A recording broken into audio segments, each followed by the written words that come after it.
राज्य सरकारचं खातेवाटप लवकरच म्हणजे आज किंवा उद्यामध्ये खातेवाटप। स्वतः मुख्यमंत्री देवेंद्र फडणवीस यांची पत्रकार परिषदेत मोठी घोषणा।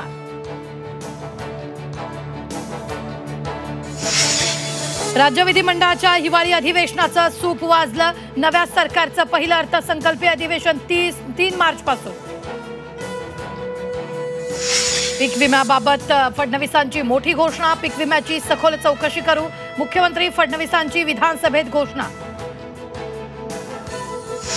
शरद पवारांनंतर अजित पवारही संध्याकाळी मस्साजोगमध्ये दाखल। संतोष देशमुखांच्या कुटुंबियांची सांत्वनपर भेट, दोषींवर कठोर कारवाईचं आश्वासन। मारहाण करून मुलाचा खून, सोमनाथ सूर्यवंशीच्या आईचा आरोप, सर्व आरोपींना फाशी देण्याची मागणी। तर जे घडलं ते अतिशय धक्कादायक, शरद पवारांची प्रतिक्रिया।